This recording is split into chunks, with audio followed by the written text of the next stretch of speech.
I'm going to be coming tonight from 1 Samuel 16 and 7. Had two messages to come, but I'm going to go ahead and go with this one. I think the Lord is leading me more with this one. And 1 Samuel 16 and 7 says, "But the Lord said to Samuel, do not look at his appearance or on the height of his stature, because I have rejected him. For the Lord does not see as mortals see. They look on the outward appearance, but the Lord looks on the heart." This verse appears in the story of how the Lord chose David to be Israel's next king. The Lord tells Samuel to anoint one of Jesse's sons as king, but Samuel initially thinks Eliab is the chosen one. The Lord rejects all the sons of Jesse, brings out his youngest, David. The Lord anoints David, and the Spirit of the Lord comes upon David. Okay, so, but that whole story is about God looking at our heart. He's looking at our heart to see if he can see himself. That's what, and that's in most cases the one he chooses to lead.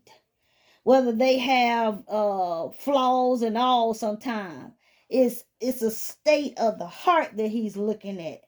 Can you love? Can you forgive? Will you heal before him? Will you be broken before him? Will you allow him to heal you? Uh, can you, if you've been knocked down a whole lot of times, will you get back up?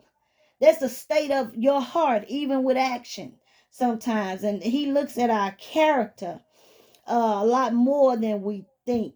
But we should never look at the just the outward appearance and know what is going on in somebody's heart. There is a scripture in the Bible that says also that, uh, what comes out of your mouth is what's in your heart. In my life, I found that to be true. So if you're around wise people and people that really have walked some seasons with the Lord, you got to be careful what comes out of your mouth, because they understand what's in your heart. They understand what you need to work on. They understand, if you are a woman of God or a man of God, or are you a wolf in sheep clothing.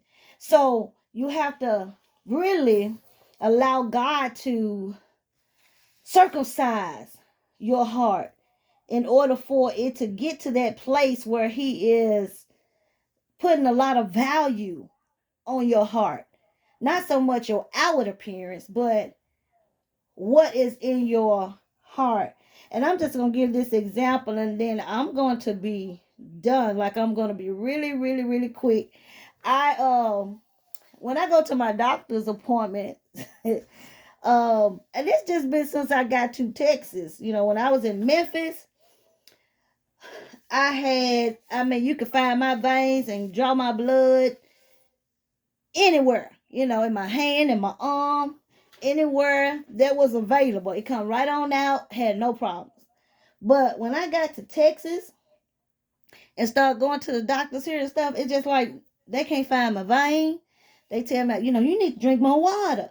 They can't, they can't do a lot of things, and so I have to go and since my sugar was elevated at one time, and then now he says, my cholesterol gets elevated. They do, like, my little blood work every 3 months, try to keep me on track, monitoring it. And so for the past year I've been going there. It's almost like it's something every time I go when it's time to draw my blood.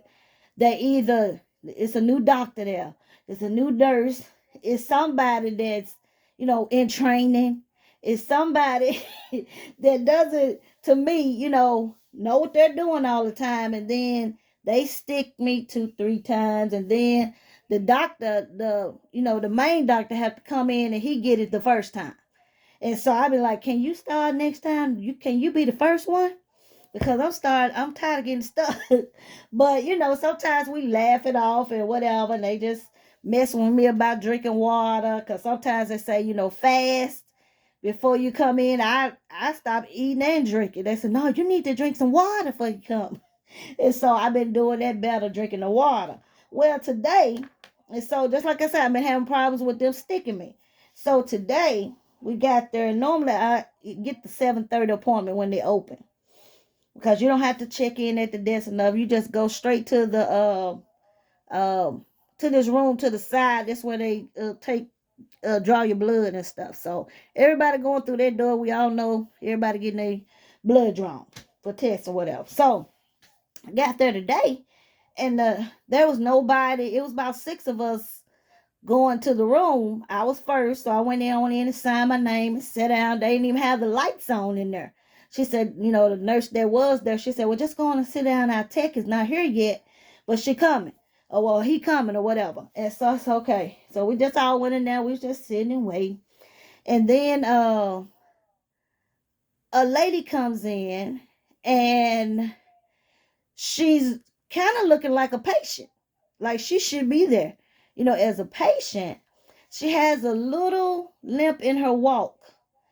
And she's walking like she's hurting or something. And so she comes in real slow. She doesn't say anything to anybody, but she goes into the like the office, probably where they're keeping the blood that they've drawn. She goes in there. So I said, okay. And I'm thinking to myself, okay, she works here, and they were looking and whatnot. So sometimes I think when we might see somebody handicapped, or we'll see somebody that's just not like us, and with some kind of disability or anything like that, and we think they may not be able to do the job, or as somebody that is either younger, or like they've been in it for years, or whatever the case may be. And so she came out and she called somebody's name, and then nobody answered. Then so she went down and she called. She said, Tammy. I said, yes, that's me. She said, okay, go down to room 2. And then she said, I need to see your ID. I said, okay. So I went down there, gave her my ID. She came back in, and she said, well, we're going to have to do a urine sample today along with the blood work. I said, okay, good, because I've been drinking my water and stuff, getting ready. And then I was kind of telling her about my past history of being not being able to find my veins and whatnot. She said, okay, well, I hope I'm able to find it. And her hands were really, really cold. And so she swiped the alcohol and got ready to draw my blood. And I always tell them the same thing: go easy on me here, you know. Be gentle. I always tell them, be gentle. She said, oh, okay, I'm gonna be gentle. I'm gonna be gentle. And so she said, okay, you finna get ready to feel a little stick. I didn't, she stuck the needle in me. I didn't feel nothing. This is the first time I've ever got my blood drawn, and I didn't feel a thing. And so I was like, oh my God. I was looking just, I used to turn away. But after she stuck me, and I saw, and then my blood just flowed right on out. And then she got 2 or 3 tubes, and then even taking it out, I didn't feel a thing. And so I said, I'm just waiting for her to just get through it all. I'm just looking at her in amazement. And so I look at her, I said, this is the best experience that I have ever had at this office. I said, what is your name? And she said, my name Kay. I said, Kay, you have done a wonderful thing here today. Here, I don't know, I'm going to have to talk to your supervisor or something. But I'm going to ask for you when I come every single time. But I can imagine some way they were looking at her. I look and observe people and how they, because I like people to be treated right. And so I was looking at them and how they was perceiving her, and that's why I was talking kind of loud when I gave her accolades, because I wanted them to understand she good at her job, and I said, you are very good at what you do. This is the first time I never felt nothing.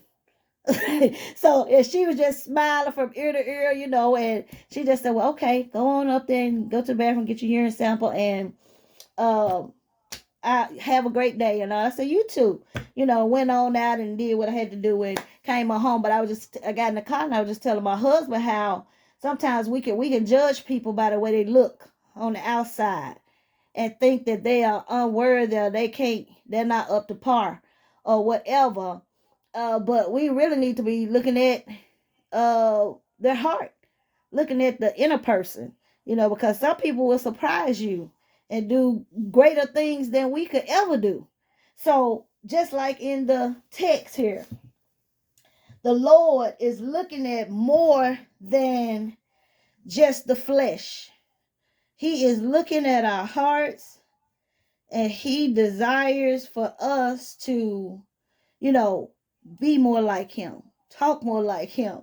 Because we are created in his image. So we should want to be like him more than the devil and the world. And so we just need to do that a little bit more. Just think about what you're saying and what you're doing around people. Are you seeing them and looking at their heart before you're looking at maybe even sometimes their actions, or sometimes how they look, what they doing? Are you looking at their heart and try to love them how Christ would love them?